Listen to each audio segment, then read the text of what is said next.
ಬೆಂಗಳೂರಲ್ಲಿ ಒಂದು ಮಧುಮೇಹ ಒಂದು ಆಸ್ಪತ್ರೆ ನಾವು ಮಾಡಿದ್ದೀವಿ ಈಗಾಗಲೇ. ನಾವೆಲ್ಲ ಎಸ್ಟಾಬ್ಲಿಷ್ಡ್ ಕರ್ನಾಟಕ ಇನ್ಸ್ಟಿಟ್ಯೂಟ್ ಆಫ್ ಡಯಾಬಿಟಾಲಜಿ ಅಂತ ಇದೆ. ಅದರದ್ದು ಅದೇ ಮಾದರಿ ಆಸ್ಪತ್ರೆ ನಾವು ಕಲಬುರಗಿಯಲ್ಲಿ ಮತ್ತು ಮೈಸೂರಲ್ಲಿ ಮಾಡ್ತೀವಿ ಅಂತ ಘೋಷಣೆ ಮಾಡಿದ್ವಿ. ಕಲಬುರಗಿಯಲ್ಲಿ 50 ಕೋಟಿ ರೂಪಾಯಿ ವೆಚ್ಚದಲ್ಲಿ ಆ ಒಂದು ಕರ್ನಾಟಕ ಇನ್ಸ್ಟಿಟ್ಯೂಟ್ ಆಫ್ ಡಯಾಬಿಟಾಲಜಿ ಒಂದು ಮಾದರಿ ಆಸ್ಪತ್ರೆಯನ್ನು ಇಲ್ಲಿ ಕಲಬುರಗಿಯಲ್ಲಿ ಒಂದು, ಮತ್ತು 50 ಕೋಟಿ ರೂಪಾಯಿ ವೆಚ್ಚದಲ್ಲಿ ಒಂದು ಮೈಸೂರಲ್ಲಿ ಒಂದು ಈ ಆಸ್ಪತ್ರೆಯನ್ನು ನಾವು ಮಾಡ್ತಾಯಿದ್ದೀವಿ. ಮತ್ತು ಈಗಾಗಲೇ ಬಜೆಟ್ನಲ್ಲಿ ಘೋಷಣೆ ಮಾಡಿದ ಹಾಗೆ ಇಲ್ಲಿ ನಾವು ತಮಗೆಲ್ಲ ಗೊತ್ತಿರೋ ಹಾಗೆ ಜಯದೇವ ಆಸ್ಪತ್ರೆಯನ್ನು ಉದ್ಘಾಟನೆ ಮಾಡಿದ್ದೀವಿ. ಅದು ಕಾರ್ಯಾರಂಭವೂ ಆಗಿದೆ. ಜೊತೆಗೆ ಈಗ ನಾವು ಇನ್ನೂ ಕೆಲವೊಂದು ಅಡಿಗಲ್ಲವನ್ನು ಮಾಡ್ತಾಯಿದ್ದೀವಿ. ಏನು ಅಂತಂದರೆ, ಈಗ ಕೆಲವೇ ದಿನಗಳೇ ನಾನು ಮಾನ್ಯ ಮುಖ್ಯಮಂತ್ರಿಗಳ ಸಮಯ ಮತ್ತು ಮಲ್ಲಿಕಾರ್ಜುನ ಖರ್ಗೆ ಸಾಹೇಬರ ಸಮಯ ಕೇಳಿದ್ದೀವಿ. ಏನಂದರೆ, ಇಲ್ಲಿ 4-5 ಆಸ್ಪತ್ರೆ ನಾವು ಇಲ್ಲಿ ಅಡಿಗಲ್ಲು ಮಾಡೋದಿದೆ. ಒಂದು ಮದರ್ ಆ್ಯಂಡ್ ಚೈಲ್ಡ್ ಹಾಸ್ಪಿಟ್ಲ್, ಇದು ಬಜೆಟಲ್ಲಿ ಮೆನ್ಷನ್ ಆಗಿದೆ. ಮದರ್ ಆ್ಯಂಡ್ ಚೈಲ್ಡ್ ಹಾಸ್ಪಿಟ್ಲು 92 ಕೋಟಿ ವೆಚ್ಚದಲ್ಲಿ. ಆಮೇಲೆ 72 ಕೋಟಿ ವೆಚ್ಚದಲ್ಲಿ ಕಿದ್ವಾಯಿ ಕ್ಯಾನ್ಸರ್ ಸೆಂಟರ್ನ ಒಂದು ಬ್ರಾಂಚು, ಅಂದರೆ ಅಡಿಷ್ನಲ್ ಈಗ 100 ಹಾಸಿಗೆ ಆಸ್ಪತ್ರೆ ಇದೆ, ಇನ್ನೂ 150 ಆ್ಯಡ್ ಮಾಡ್ತಾಯಿದೆ. 150 ಬೆಡ್ಡಿನ ಆಸ್ಪತ್ರೆ 72 ಕೋಟಿ ವೆಚ್ಚದಲ್ಲಿ. ಆಮೇಲೆ Indira Gandhi institute of child health ಬ್ರಾಂಚನ್ನು 92 ಕೋಟಿ ರೂಪಾಯಿ ವೆಚ್ಚದಲ್ಲಿ ಅದನ್ನು ಅಡಿಗಲ್ ಮಾಡ್ತಾಯಿದ್ದೀವಿ. ಜೊತೆಗೆ ಒಂದು ಅಲೈಡ್ ಹೆಲ್ತ್ ಸೈನ್ಸಸ್ ಕಾಲೇಜು 50 ಕೋಟಿ ರೂಪಾಯಿ ವೆಚ್ಚದಲ್ಲಿ ಅಲೈಡ್ ಹೆಲ್ತ್ ಸೈನ್ಸಸ್ ಕಾಲೇಜ್ ಒಂದು ಅಡಿಗಲ್ ಮಾಡ್ತಾಯಿದ್ದೀವಿ. ಜೊತೆಗೆ ಒಂದು ITI ಕಾಲೇಜ್ ಒಂದು 20 ಕೋಟಿ ರೂಪಾಯಿ ವೆಚ್ಚದಲ್ಲಿ ಒಂದು ITI ಕಾಲೇಜನ್ನು ನಾವು ಈ ಅಡಿಗಲ್ಲನ್ನು ಮಾಡ್ತಾಯಿದ್ದೀವಿ. ಅತಿ ಶೀಘ್ರದಲ್ಲಿ ಈ ತಿಂಗಳೊಳಗಾಗಿ ಇವನ್ನು ಮಾಡ್ತಕ್ಕಂಥ ಉದ್ದೇಶ ಇದೆ. ಮತ್ತು ಕಲ್ಯಾಣ ಕರ್ನಾಟಕ ಭಾಗಕ್ಕೆ ವಿಶೇಷವಾಗಿ ಇವತ್ತು ನಾವು ಏನು ನಮ್ಮ ಸರ್ಕಾರ ಈ ಭಾಗದ ಏಳಿಗೆಗೆ ಬದ್ಧತೆ ಇದೆ ಅದನ್ನು ಮತ್ತು ಈ ಒಂದು ಬಜೆಟ್ನಲ್ಲಿ ನಾವು ನಮ್ಮ ಬದ್ಧತೆಯನ್ನು ಪ್ರದರ್ಶನ ಆಗಿದೆ. ಈಗ ತಮಗೆ ಗೊತ್ತಿರೋ ಹಾಗೆ ಬೀದರ್ನಲ್ಲಿ ಒಂದು ಕ್ಯಾನ್ಸರ್ ಡಿಟೆಕ್ಷನ್ ಸೆಂಟ್ರನ್ನು ಮಾಡ್ತಾಯಿದ್ದೀವಿ. ಇದು ಕೇವಲ ಕಲಬುರಗಿಗೆ ಅಷ್ಟೇ ಅಲ್ಲ, ನಮ್ಮ ಇಲಾಖೆಯಿಂದ ನಮ್ಮ ಸರ್ಕಾರದಿಂದ ಕಲ್ಯಾಣ ಕರ್ನಾಟಕದ ಎಲ್ಲ ಭಾಗದಲ್ಲಿ ವಿಶೇಷವಾಗಿ ಒಂದು ಕ್ಯಾನ್ಸರ್ ಡಿಟೆಕ್ಷನ್ ಸೆಂಟ್ರನ್ನು ನಾವು ಬೀದರ್ಲಿ ಮಾಡ್ತಾಯಿದ್ದೀವಿ. ಕಲಬುರಗಿಯಲ್ಲಿ ಇವೆರಡು ಹೊಸದು ಘೋಷಣೆ ಮಾಡಿದ್ದೀವಿ.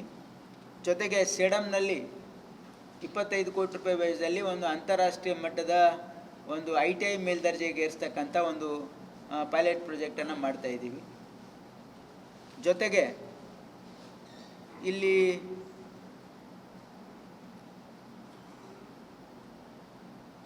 GDTC ವತಿಯಿಂದ ನಾವು ಏನು ಸ್ಕಿಲ್ ಡೆವಲಪ್ಮೆಂಟ್ ಸೆಂಟರ್ ಮಾಡ್ತಾಯಿದ್ದೀವಿ. ಆ ಸ್ಕಿಲ್ ಡೆವಲಪ್ಮೆಂಟ್ ಸೆಂಟರ್ಗೆ ನಾವು ಮತ್ತೆ ಈ ವರ್ಷ 60 ಕೋಟಿ ರೂಪಾಯಿ, ಹೋದ ವರ್ಷ 60 ಕೋಟಿ ರೂಪಾಯಿ ವೆಚ್ಚದಲ್ಲಿ ಅದನ್ನು ಮಾಡಿದ್ವಿ. ಮತ್ತೆ 60 ಕೋಟಿ ರೂಪಾಯಿ ಇದಕ್ಕೆ ಅಡಿಷ್ನಲ್ ಆಗಿ ಈ ಸರಿ ಕೊಡ್ತಾ ಇದ್ದೀವಿ.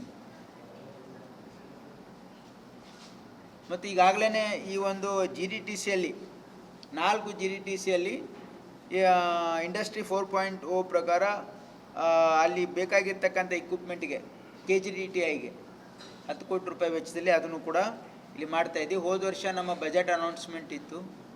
ಏನಂದರೆ ಇಲ್ಲಿ DMG ಮೊರೆ ಒಂದು ಮಾದರಿ ಒಂದು ಇಕ್ವಿಪ್ಮೆಂಟಲ್ಲೇ ಇನ್ಸ್ಟಾಲ್ ಮಾಡ್ತಾಯಿದ್ದೀವಿ ಸುಮಾರು 15 ಕೋಟಿ ರೂಪಾಯಿ ವೆಚ್ಚದಲ್ಲಿ. CNC cutting, latest CNC cutting ಇಕ್ವಿಪ್ಮೆಂಟನ್ನು ಇಲ್ಲಿ 15 ಕೋಟಿ ವೆಚ್ಚದಲ್ಲಿ ಇವತ್ತು KGDTIಯಲ್ಲಿ ನಮ್ಮ ಮಕ್ಕಳಿಗೆ ಅನುಕೂಲವಾಗುವಂತೆ ಇದನ್ನು ಮಾಡ್ತಾಯಿದ್ದೀವಿ. ಮತ್ತು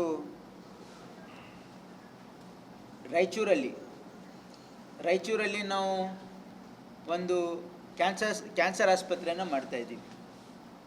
ಒಪೇಕ್ ಆಸ್ಪತ್ರೆಯಲ್ಲೇ ಒಂದು ಕ್ಯಾನ್ಸರ್ ಆಸ್ಪತ್ರೆ 50 ಕೋಟಿ ರೂಪಾಯಿ ವೆಚ್ಚದಲ್ಲಿ ಕ್ಯಾನ್ಸರ್ ಘಟಕವನ್ನು ನಾವು ರಾಯಚೂರಲ್ಲಿ ಸ್ಥಾಪನೆ ಮಾಡ್ತಾಯಿದ್ದೀವಿ. ಮತ್ತು ಕೊಪ್ಪಳಲ್ಲಿ ಒಂದು 100 ಕೋಟಿ ರೂಪಾಯಿ ವೆಚ್ಚದಲ್ಲಿ ಒಂದು ಸೂಪರ್ ಸ್ಪೆಷಾಲಿಟಿ ಆಸ್ಪತ್ರೆ ಮಾಡ್ತಾಯಿದ್ದೀವಿ. 100 ಕೋಟಿ ರೂಪಾಯಿ ವೆಚ್ಚದಲ್ಲಿ ಸೂಪರ್ ಸ್ಪೆಷಾಲಿಟಿ ಆಸ್ಪತ್ರೆ ಕೊಪ್ಪಳದಲ್ಲಿ ಮಾಡ್ತಾಯಿದ್ದೀವಿ.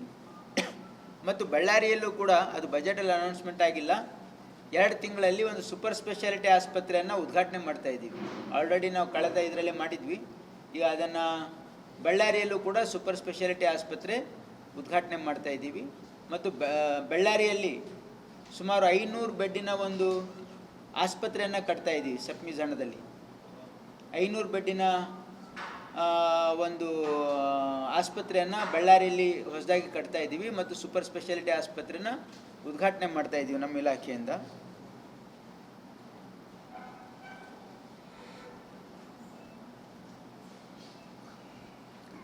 ಮತ್ತು ಕೊಪ್ಪಳಲ್ಲಿ ಅಡಿಷ್ನಲ್ ಮಲ್ಟಿ ಸ್ಕಿಲ್ ಡೆವಲಪ್ಮೆಂಟ್ ಸೆಂಟ್ರಿಗೆ ಅಡಿಷ್ನಲ್ 90 ಕೋಟಿ ರೂಪಾಯಿ ಈ ಸಾರಿ ನಾವು ಬಜೆಟಲ್ಲಿ ಘೋಷಣೆ ಮಾಡಿದ್ದೀವಿ ಕೌಶಲ್ಯಾಭಿವೃದ್ಧಿ ಇಲಾಖೆಯಿಂದ. ಮತ್ತು ರಾಯಚೂರು ರೂರಲ್ ಮತ್ತು ಸಿಂಧನೂರು, ರಾಯಚೂರು ರೂರಲ್ಲು ಮತ್ತು ಸಿಂಧನೂರು 2 GDTC ಸೆಂಟರ್ಸನ್ನು ಸ್ಥಾಪನೆ ಮಾಡ್ತಾ ಇದ್ದೀವಿ. ರಾಯಚೂರು ರೂರಲ್ಲು ಮತ್ತು ಇದು ನಮ್ಮ ಸಿಂಧನೂರು. ಆಮೇಲೆ ಕಂಪ್ಲಿಯಲ್ಲಿ ಒಂದು GDTC ಮಾಡ್ತಾ ಇದ್ದೀವಿ ಮತ್ತು ಬಾದಾಮಿಯಲ್ಲಿ ಒಂದು GDTC ಮಾಡ್ತಾ ಇದ್ದೀವಿ. ಆಮೇಲೆ ಇಂಡಿಯಲ್ಲಿ ಒಂದು GDTC ಮಾಡ್ತಾ ಇದ್ದೀವಿ. ಬಿಜಾಪುರ ಜಿಲ್ಲೆಯಲ್ಲಿ ಒಂದು ಇರಲಿಲ್ಲ, ಹಾಗಾಗಿ ಇಂಡಿಯಲ್ಲಿ ಒಂದು GDTCಯನ್ನು ಮಾಡ್ತಾ ಇದ್ದೀವಿ.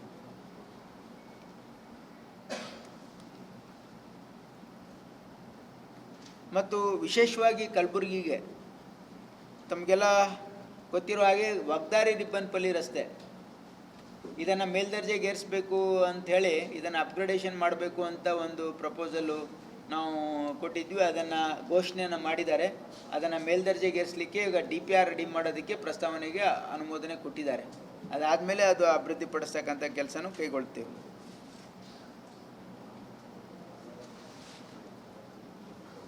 ಆಮೇಲೆ ಮೆಗಾ ಡೈರಿ ಕಲಬುರಗಿಯಲ್ಲಿ ಮೆಗಾ ಡೈರಿಗೆ 50 ಕೋಟಿ ರೂಪಾಯಿಯನ್ನು ಸ್ಯಾಂಕ್ಷನ್ ಮಾಡಿದ್ದೀವಿ. ಮತ್ತು ಜೊತೆಗೆ ಪ್ರಾದೇಶಿಕ ಸಹಕಾರ ಭವನ ಒಂದು 10 ಕೋಟಿ ರೂಪಾಯಿ ವೆಚ್ಚದಲ್ಲಿ ಮಾಡಬೇಕು ಅಂತಕ್ಕಂಥದ್ದಕ್ಕೂ ಕೂಡ ಬಜೆಟ್ನಲ್ಲಿ ಅನುಮೋದನೆ ಆಗಿದೆ.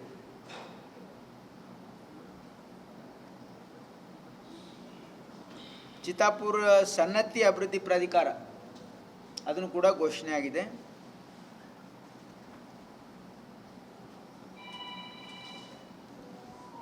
ಆಮೇಲೆ ಜೇವರ್ಗಿಯಲ್ಲಿ 6 ಕೋಟಿ ರೂಪಾಯಿ ವೆಚ್ಚದಲ್ಲಿ ಒಂದು ನರ್ಸಿಂಗ್ ಕಾಲೇಜ್, ಗೌರ್ಮೆಂಟ್ ನರ್ಸಿಂಗ್ ಕಾಲೇಜನ್ನು ಮಾಡ್ತಾ ಇದ್ದೀವಿ.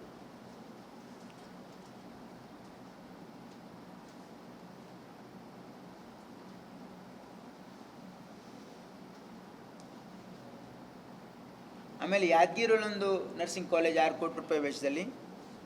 ಆಮೇಲೆ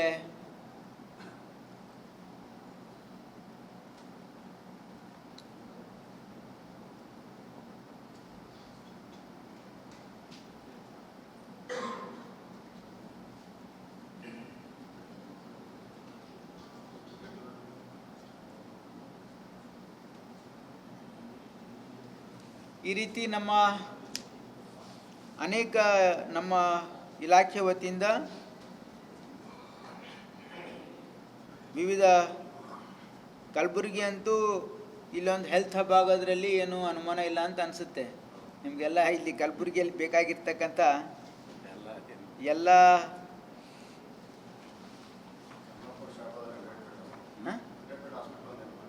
ಇಲ್ಲಿ ಕಮಲಾಪುರ ಶಾಬಾದಲ್ಲೂ ಕೂಡ ನಮ್ಮ KKRDBಯಿಂದ ಅದನ್ನು ಮಾಡ್ತಾಯಿದ್ದೀವಿ. ಸುಮಾರು 806 ಕೋಟಿ ರೂಪಾಯಿ 800 ಕೋಟಿಗಿಂತ ಜಾಸ್ತಿ ವೆಚ್ಚದಲ್ಲಿ ಕಲ್ಯಾಣ ಕರ್ನಾಟಕ ಭಾಗದಲ್ಲಿ KKRDB ಮತ್ತು ಆರೋಗ್ಯ ಇಲಾಖೆ ಸಹಭಾಗಿತ್ವದಲ್ಲಿ ಇದನ್ನು ಕೆಲವೊಂದು PSC ಹೊಸ PSCಯನ್ನು CSCಯನ್ನು ತಾಲೂಕು ಆಸ್ಪತ್ರೆ, ಆಮೇಲೆ ತಾಲೂಕು ಆಸ್ಪತ್ರೆ 100 ಇದ್ದಿದ್ದು 150 ಮತ್ತು ಕೆಲವೊಂದು ಅಡಿಷ್ನಲ್ ಇದು ಡಿಸ್ಟಿಕ್ ಹಾಸ್ಪಿಟಲ್ಸ್ ಲಿಂಗಸೂರಲ್ಲಿ ಮತ್ತು ಇದರಲ್ಲೂ ಕೂಡ ಅನೌನ್ಸ್ ಆಗಿದೆ. ಬಸವ ಕಲ್ಯಾಣಲ್ಲಿ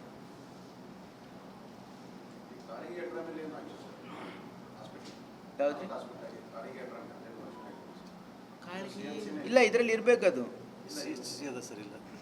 CSC ಅದೇನು ಅದೇ ಮೊದಲೇ ಅದ ಸರ್ 50 ಬೆಡ್. ಈ ತಾಲೂಕು ಆಸ್ಪತ್ರೆ ಆದಮೇಲೆ 100 ಬೆಡ್ CHC ಅದ ಸರ್ 50 ಬೆಡ್ ಅದು ಸರ್. 100 ಬೆಡ್ ಮಾಡಬೇಕು ಸರ್ ತಾಲೂಕು. ಆಮೇಲೆ ನಮ್ಮ ಜೀವನೋಪಾಯ ಇಲಾಖೆಯಲ್ಲೂ ಕೂಡ ಇಂದಿರಾ ಕ್ಯಾಂಟೀನ್ ಪ್ರಾಯೋಗಿಕವಾಗಿ ಇಂದಿರಾ ಕ್ಯಾಂಟೀನನ್ನು ಸ್ವಸಹಾಯ ಸಂಘಗಳಿಗೆ ಕೊಡಲಿಕ್ಕೆ ಒಂದು ಪ್ರಸ್ತಾವನೆಯನ್ನು ಇಟ್ಟಿದ್ದೀವಿ. 10 ನಗರ ಪ್ರದೇಶದಲ್ಲಿ ಸ್ವಸಹಾಯ ಸಂಘಗಳಿಗೆ ಅದು ಇಂದಿರಾ ಕ್ಯಾಂಟೀನ್ ಅವರಿಗೆ ನಿರ್ವಹಣೆ ಮಾಡೋದಕ್ಕೆ ಅಕ್ಕ ಕೆಫೆ ಮಾಡ್ತಾ ಇದ್ದೀವಲ್ಲ ಎಲ್ಲ ಕಡೆ, ಆ ರೀತಿ ಮಾಡಬೇಕು. ಅಕ್ಕ ಕೆಫೆಗಳನ್ನು ಎಲ್ಲ ಜಿಲ್ಲಾ ಮತ್ತು ತಾಲೂಕಾ ಕೇಂದ್ರಗಳಲ್ಲಿ ಸ್ಥಾಪನೆ ಮಾಡಬೇಕು ಅಂತಕ್ಕಂಥದ್ದು ಪ್ರಸ್ತಾವನೆ ಕೂಡ ಈಗ ಬಜೆಟ್ನಲ್ಲಿ ಪ್ರಸ್ತಾವನೆ ಆಗಿದೆ.